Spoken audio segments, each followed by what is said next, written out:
പരിശുദ്ധയമ്മേ ദൈവമാതാവേ, കൃപാസനത്തിലൂടെ ഞങ്ങൾക്കും ഞങ്ങളുടെ ദേശത്തിനും അമ്മ മാധ്യസ്ഥം തേടുത്തുന്ന എല്ലാ അനുഗ്രഹങ്ങൾക്കും കൃപകൾക്കും ഞങ്ങളിപ്പോൾ ഹൃദയം നിറഞ്ഞ നന്ദി പറയുന്നു. അമ്മേ പരിശുദ്ധയമ്മേ ദൈവമാതാവേ, 2004 ഡിസംബർ 7-ാം തീയതി ഉച്ചകഴിഞ്ഞ് 2:30 കൃപാസനത്തിൽ സംഭവിച്ച അമ്മയുടെ പ്രത്യക്ഷപ്പെടലിനെ കുറിച്ച് തിരുസഭയ്ക്ക് സമർപ്പിച്ചിരിക്കുന്ന പഠനരേഖകളുടെ മേൽ വസ്തുനിഷ്ഠവും ദൈവശാസ്ത്ര വിധിപ്രകാരം ഉള്ളതുമായ അന്വേഷണ പഠനങ്ങൾ നടത്തി ആ പ്രത്യക്ഷപ്പെടലിലൂടെ പ്രകടമായ ദൈവമാതാവിന്റെ പ്രത്യേക കരുതലും സംരക്ഷണവും വെളിപ്പെടുത്തുന്ന പീഡിതരുടെ ആശ്വാസവും പ്രവാചകന്മാരുടെ രാജ്ഞിയും വാഗ്ദാനത്തിന്റെ പേടകവും പ്രപഞ്ച പ്രകൃതിയുടെ മാതാവുമായ പരിശുദ്ധ അമ്മയുടെ ഭക്തി തിരുസഭയിൽ കൂടുതൽ പ്രചരിച്ച് ജീവിതത്തിൽ ദുരന്ത അവസ്ഥകൾ അകപ്പെട്ടു കഴിയുന്ന അനേകായിരം മക്കൾക്ക് ദൈവത്തിന്റെ സാന്നിധ്യവും സന്ധിപ്പും കൂടുതൽ അനുഭവിക്കുക വഴി ആത്മീയ വിശുദ്ധിയും ദൈവഭക്തിയും കൈവരിക്കുവാൻ ഞങ്ങളുടെ കുടുംബാംഗങ്ങളെ ഇടയാക്കണമേ.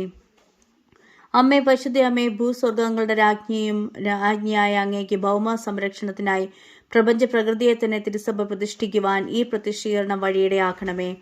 പരിശുദ്ധ അമ്മേ, ജപമാല മാതാവേ, സകല കൃപാസന പ്രാർത്ഥനകളോടും ചേർത്ത് ഞങ്ങളിപ്പോൾ പ്രാർത്ഥിക്കുന്ന ഈ കുടുംബത്തിന്റെ പ്രത്യേക നിയോഗവും അമ്മയുടെ പ്രതിഷ്ഠീകരണത്തിന്റെ ഈ അനുഗ്രഹവേളയിൽ ഞങ്ങൾക്ക് സാധിച്ചു തരുവാൻ കനിയണമേ. ആമീൻ.